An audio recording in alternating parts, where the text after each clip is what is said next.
tout le monde, bonjour chers frères et sœurs, soyez bénis dans le nom puissant de Jésus-Christ. Bonjour à toi qui tombera pour la première fois sur cette vidéo. J'espère que vous allez tous bien.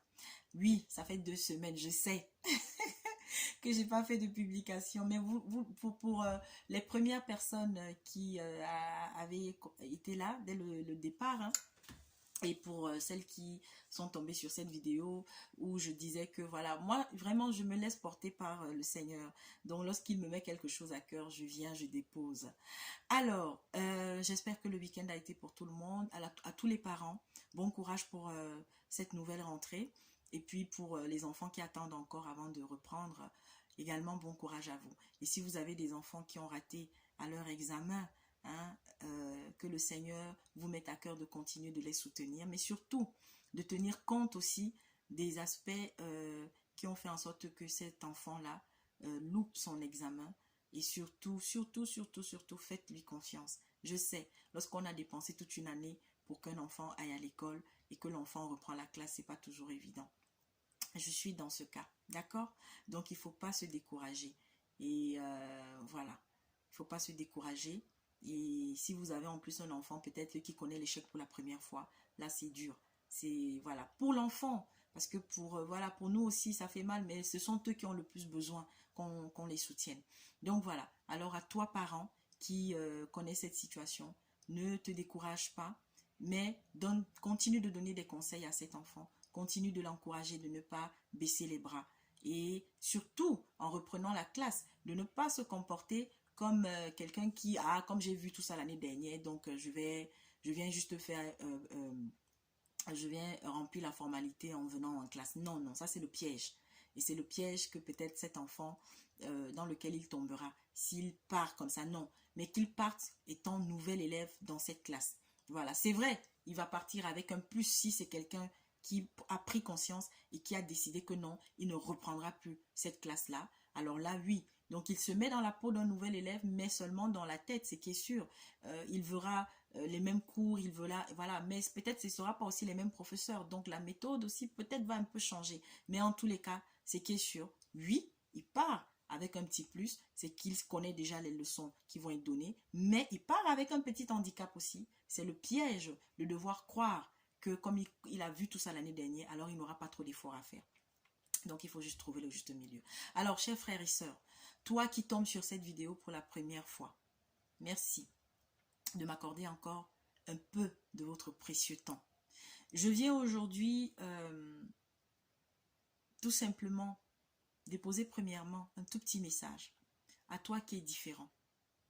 Toi qui n'as pas le même comportement que les autres. Toi qui es toujours considéré comme quelqu'un qui est en marge. Toi qui, surtout, je veux spécialement m'adresser à ceux et à celles dans les familles, au sein du boulot, dans tout secteur où vous vous trouvez. Vous avez toujours, vous, marqué le coup en ne suivant pas la troupe, en étant toujours un peu à côté en ce qui concerne la vérité. Alors, on te reproche de parler beaucoup. On te reproche de trop dire des vérités souvent. Alors, on te dit, toute vérité n'est pas bonne à dire. Ça, si tu es chrétien, ce n'est pas une phrase pour les chrétiens. Pour un chrétien, oui, toute vérité est bonne à dire. Mais, dans quelles circonstances? Je prends un exemple. Si il y a quelqu'un qui est poursuivi par la foule, même si c'est un voleur, qui est poursuivi par la foule et qu'on veut le lyncher, et il vient se cacher chez toi. La foule vient. Est-ce que tu as vu quelqu'un passer ici? Tu vas livrer cette personne à la foule? Je vous laisse répondre à cette question. Mais en tant que chrétien, rempli de compassion, même si cette personne c'est un voleur, même si c'est un assassin, tu ne devras pas le livrer à la foule. Mais si tu as un téléphone, appelle la police. Ou alors si tu peux prendre une voiture, appeler peut-être 2-3 personnes sérieuses. On vient le chercher, vous le conduisez à la gendarmerie ou à la police. Ah, je sais, il y en a qui vont me dire, ah, la sœur Gladys, est-ce que même tu vas même avoir le temps de réfléchir même dessus? Alors, réfléchis très rapidement. Oui, quand il s'agit de vie ou de mort, peut-être à ce moment, on ne va pas mentir, mais on va faire ce qu'il faut pour sauver la vie de cette personne. C'est le cas de Paul, non? Il y a un passage dans la Bible. Lorsque Paul était pourchassé, il y a des frères qui l'ont caché dans un panier et le frère, je crois, passé par la muraille pour qu'il s'en aille.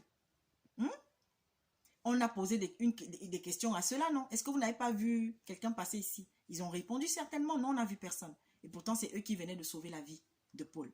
Donc voilà, mes frères, ne confondons pas les choses. Donc partout où tu es, à chaque fois qu'il y aura quelque chose qui ne va pas, dis-le. Peut-être en le disant, tu vas dire des mots, tu vas peut-être utiliser une phrase, tu vas peut-être le dire d'une manière pas bien, avec tes mots. Ça pourra blesser. Et lorsque tu vas t'apercevoir que ça a blessé quelqu'un, humilie-toi, demande pardon. C'est important. Parce que ne sois pas seulement là pour dire les choses qui ne vont pas, mais sois aussi là pour reconnaître quand tu as tort. C'est important. Oui, lorsqu'on a tort, il faut avoir l'humilité de reconnaître qu'on a eu tort. Et lorsqu'on a la conviction d'avoir raison, restons là-dessus. Ne changeons rien. Et si on a blessé l'autre, parce qu'on était en train de dire une chose, c'est vrai, qui est vrai, mais on a dit en utilisant des mots ou des choses qu'il ne fallait pas, demandons pardon. Donc voilà. Alors ne change pas. Toi qui as l'habitude de dire les vérités, toi qui as l'habitude de dire tout haut ce que malheureusement beaucoup pensent tout bas, et que demain, la plupart de ceux qui pensent tout bas là seront les premiers à te lancer des pierres. Ne change pas. Reste comme tu es sur ce plan-là. Car Dieu finira toujours par te justifier. Ah oui. Et le Seigneur l'a dit. Tout ce qui est fait sans conviction est péché. Donc tout ce qui est dit sans conviction, si tu es convaincu, et surtout en ton âme et conscience et devant le Seigneur, que ce pourquoi tu es en train de dire cette chose-là est la vérité, dis-la. Si ça peut aider, si ça va aider, peut-être sur le moment, on ne comprendra pas. Mais demain, il y aura peut-être une autre personne qui s'apercevra que, ah, ce que le frère, la sœur était en train de dire là, c'était la vérité. Parce que notre maître est mort ainsi. Jésus-Christ n'est pas venu pour les complaisances. Et nous sommes dans un monde aujourd'hui où on amène les gens à être complaisants. Et même dans l'église, on est de plus en plus complaisants. Alors il faut qu'on parle tous de la même voix. Il faut qu'on avance tous d'une seule et même attitude. Mais ce n'est pas possible. On est tous différents. Il y a une seule chose qui nous unit, c'est la vérité. Qui doit nous unir, c'est la vérité. Alors, mon frère, ma soeur, toi qui es peut-être en train de pleurer parce que tu t'es levé dans ta famille et que tu as voulu parler aux aînés, tu as voulu dire une chose et qu'on a dit ferme ta bouche. Oh, tu sais que cette chose-là, c'est la vérité. Toi, tu as déjà vu venir peut-être une chose grave. Alors tu veux alerter, mais on t'empêche de parler. Papa, maman, mon petit frère, ma petite soeur, ne te décourage pas. Le Seigneur a vu ton cœur et laisse-moi te dire qu'il te justifiera. Apprenons à aimer la différence. Apprenons à respecter la différence. Vous vous imaginez, de plus en plus, le monde est en train d'être soumis à un mode familial, universel, à une religion. On est en train d'y aller, universel, à un discours universel. Et au sein de l'Église, on veut aussi apporter l'universalité des pensées. Dieu nous a créés libres. C'est vrai que des fois quand on parle, à un moment donné, la voix peut-être peut être haute. Mais ce n'est pas parce que la voix de celui qui a été plus haute que les autres s'est fait entendre qu'on doit le lapider, qu'on doit le conduire au bûcher, qu'on doit de suite dire qu'il est rempli d'un esprit démoniaque, d'un esprit de division. Non, mes frères et sœurs. Et en Afrique, surtout, quand je dis Afrique, je veux parler de tous les Africains qui sont partout dans le monde. Que tu sois antillais, que tu sois marocain, Que tu sois américain, mais africain, nous avons ce truc-là. Déjà, quand tu es plus jeune, on n'aime pas que les enfants parlent. Alors, quand un petit frère se lève dans la famille pour parler, pour dénoncer une chose, on lui demande de se taire. Lorsqu'une jeune fille, parmi des mamans, parmi des femmes, se lève pour peut-être dire une chose, on lui demande de se taire. Lorsque des grands sont assis autour d'une table et qu'il y a un petit, alors là, pire, si c'est qu'en plus, dans la famille, c'est lui qui est zéro, quoi. C'est-à-dire dit zéro, c'est-à-dire que qui n'a pas les moyens, qui n'a pas un bon travail. Oh, toi alors, hein, on ne va même pas t'écouter. Mon frère, reste comme tu es.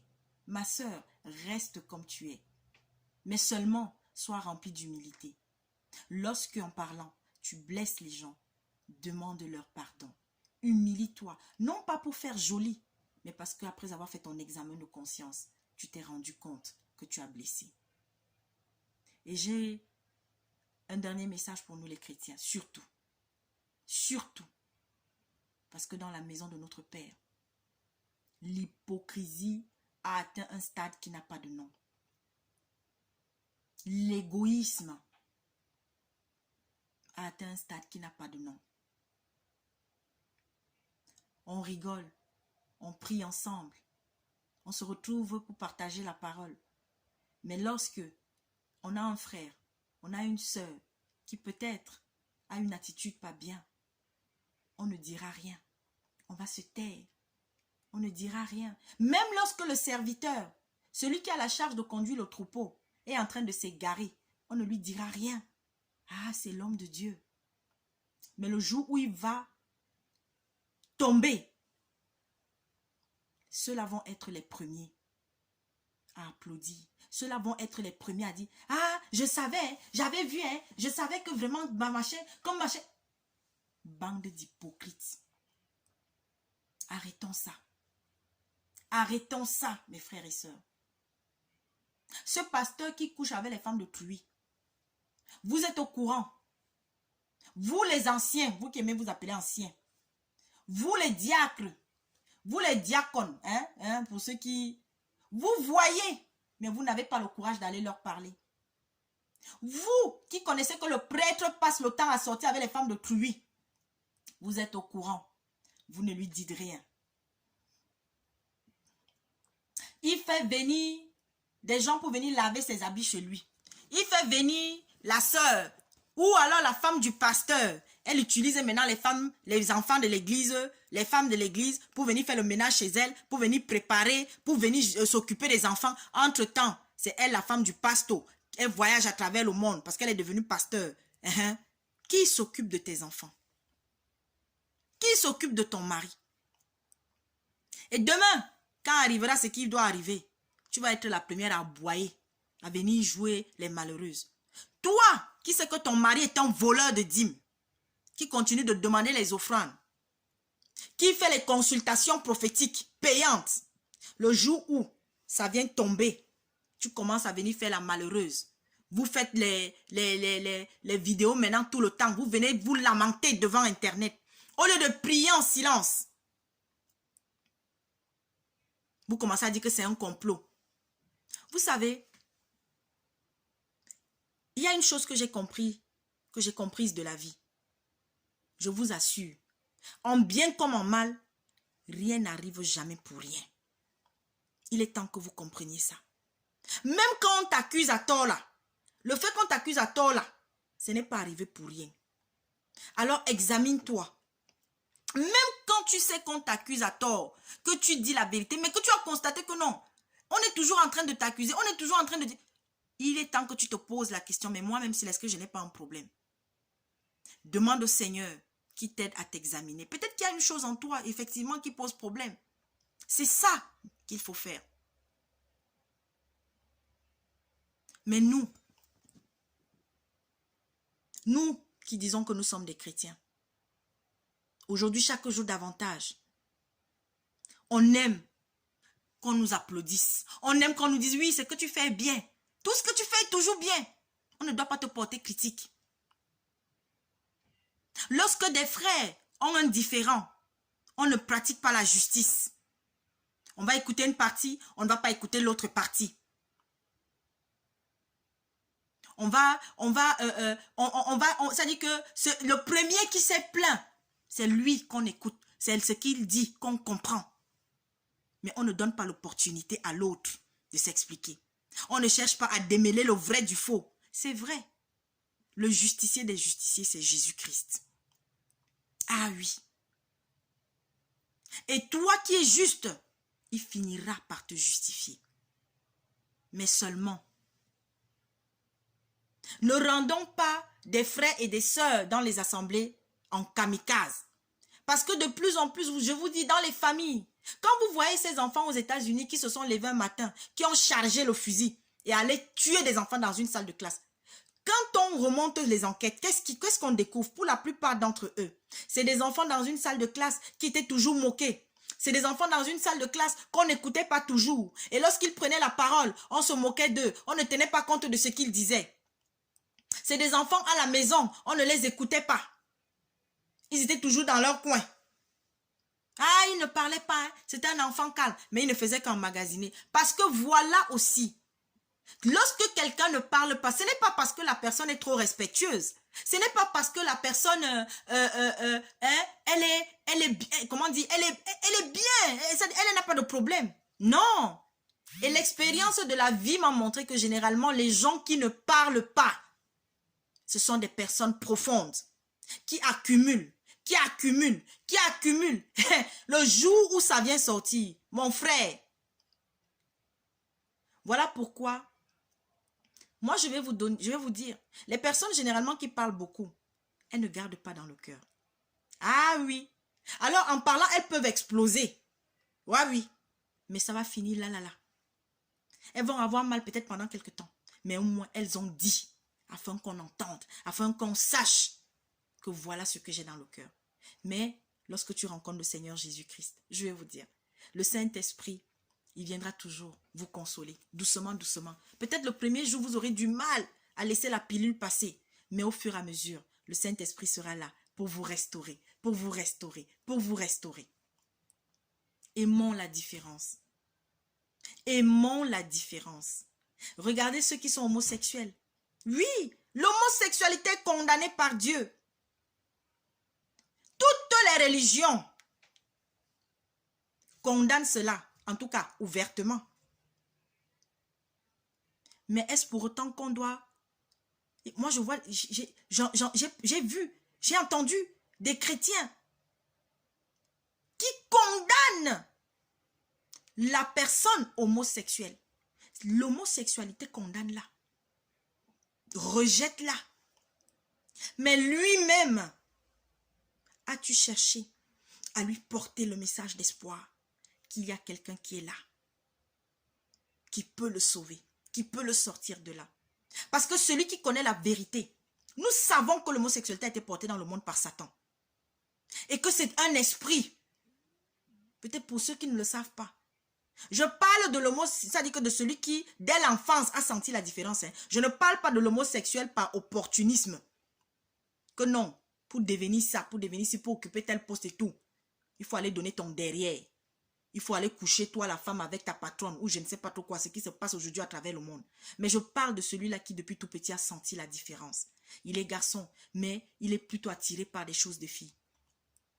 Et c'est dès le jeune âge que toi, parent, dès que tu constates que tu es un garçon qui est toujours attiré par les choses des filles, commence dès maintenant à devoir l'aider, à devoir lui faire comprendre qu'un garçon, il doit jouer avec des garçons. Un garçon, il est courageux. Un garçon, c'est celui qui ne pleure pas, tout va à tout moment. Un garçon, c'est celui-là qui chaque jour davantage doit être tourné vers sa future responsabilité de père, de mari, de chef d'entreprise. Mes frères et sœurs, voilà. Et si vous êtes des parents chrétiens, parlez-lui de Dieu. Expliquez-lui l'origine de l'homosexualité. Et priez. Je vous assure, Dieu n'abandonnera pas votre enfant. Moi, j'ai grandi avec un camarade, Emma. On était des enfants. Emma était tout le temps avec nous. Emma ne jouait qu'aux jeux des filles. Mais ses parents n'ont pas lâché. Emma a grandi, Emma s'est mariée, Emma a des enfants. Mais son petit, voilà, le petit geste, il a fait de faire les mains. Oui, il est devenu un coiffeur parce que quand on était même des enfants, il nous faisait les tresses. Mais Emma, bien qu'ayant ce petit côté efféminé, il est devenu un mari aimant, un père aimant. Et il y en a plusieurs. Il y a des hommes qui sont mariés, qui ne sont même pas portés par les hommes, mais qui ont un petit... Mais moi-même qui suis une femme, j'ai un côté masculin, non? Ah oui? Parce qu'il y a des choses que les femmes font, je vous dis la vérité. Moi, il y a par exemple cette histoire de congossa, de commérage. Mal parler des gens dans le dos. J'ai toujours détesté ça. Qu'on se retrouve là. Et dans ma famille, on le sait. Ma propre mère qui m'a accouchée. Non, j'ai horreur de ça.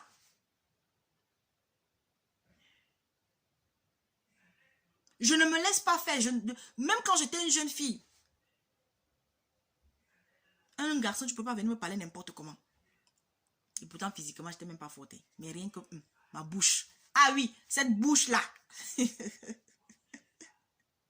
Donc, pour finir cette vidéo d'aujourd'hui, j'avais ce message-là à porter donc à toi. Toi qui es différent. Toi qui es d'une autre tribu. Parce que tu es d'une autre tribu, dès que tu arrives quelque part, on sait que non, tu es de telle tribu. Ah non, on te néglige. Sois fier de ce que tu es. Toi, tu es arrivé dans une assemblée. Tu as constaté qu'il y a des choses qui ne vont pas. Si l'Esprit Saint te pousse à parler, parle. Dis ce que tu as constaté. Parce que ce que tu fais, ce n'est pas pour amener l'assemblée en arrière, mais c'est pour faire avancer l'assemblée. Oui, respectons-nous les uns les autres. Nous devons respecter le serviteur. Nous tous, nous sommes des serviteurs. Mais ceux et celles qui ont une charge encore plus importante que les autres, nous devons les respecter. Mais lorsqu'il y a des choses qui ne vont pas, nous devons en parler. Et s'il y a des voix qui s'élèvent, s'il y aura des cris, après, apaisons les choses, calmons-nous. Et mettons le doigt là où ça fait mal pour pouvoir avancer. Mais ne prenons pas le drap, couvrir. On prend la couverture, on couvre. On prend je ne sais pas quoi, on couvre. Parce qu'un jour, à force de couvrir, ça va chauffer. Et quand ça chauffe, ça prendra feu.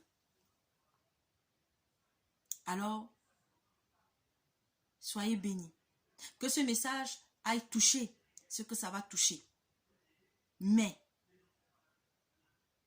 si toi, tu es quelqu'un qui aime trop mal parler des gens, il est temps que tu arrêtes. Parce qu'un jour, ça va te créer de sérieux problèmes. Si toi, tu as l'habitude de prendre les choses en cachette dans la maison, de voler, il est temps que tu arrêtes de le faire parce qu'un jour, tu finiras par aller en prison. Si toi, tu es là, devant le monde, tu dis que tu es chrétien, mais derrière, tu trompes ta femme. Tu sors même avec la voisine. Il est temps d'arrêter. Si toi, ton mari te remet l'argent pour le mois de la maison, mais tu soutires pour faire tes affaires à côté, il est temps que tu arrêtes. Parle franchement à ton mari. Dis-lui ce dont tu as besoin. Toi qui parles mal à ton mari dans la maison, quand il te dit A, toi tu dis B, demande au Seigneur.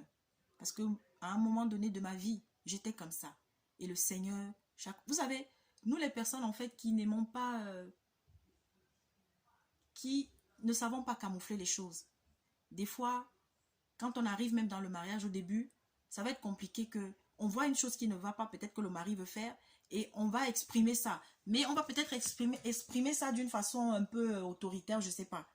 Alors, il faut demander au Seigneur chaque jour. Prier. Moi, je vous assure, le Seigneur m'a changé là-dessus. Je ne savais pas. Hein. Moi, je savais même pas qu'un jour je serais mariée. Pour moi, le mariage, pour moi, pendant des années, je le disais, n'est pas une fin en soi. Mais j'ai changé cela. Je vous assure. Il y a des gens qui me connaissent depuis des années qui, lorsqu'ils ont appris que je me suis mariée, ils étaient surpris. C'est comme ça. Quand Dieu, il a tracé sa part. Malgré les malédictions et tout, qu'on m'a certainement même envoyé. Tu ne te marieras jamais et tout. Mais Dieu, il avait déjà tracé sa part.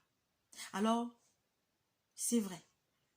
Ce qui est mauvais en toi est l'humilité de demander au Seigneur de changer cela chaque jour davantage. Mais ce qui est bon en toi, mais que d'autres estiment que c'est mauvais, ne change pas ça.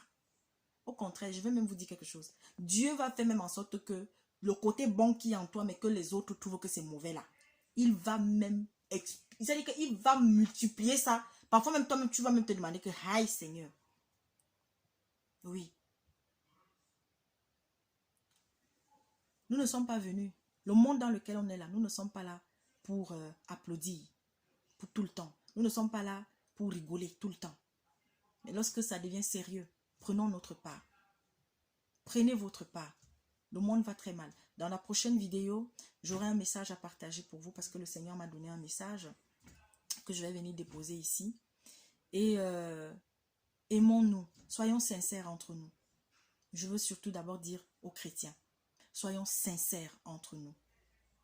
Et lorsqu'on dit qu'on est une famille, apprenons à écouter les uns les autres.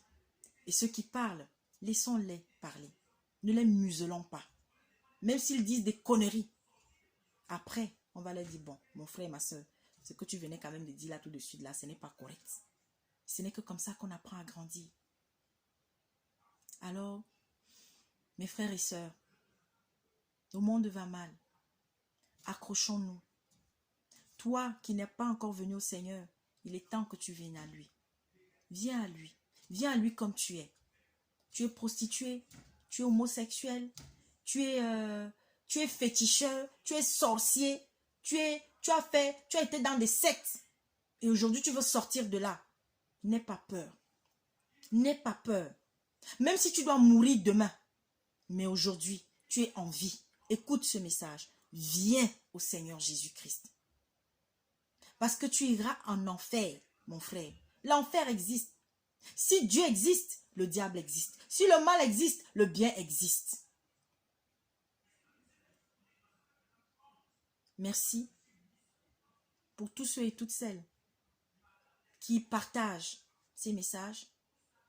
Continuez de partager parce que c'est ma mission. Celle-là de venir déposer ce que le Seigneur me met à cœur.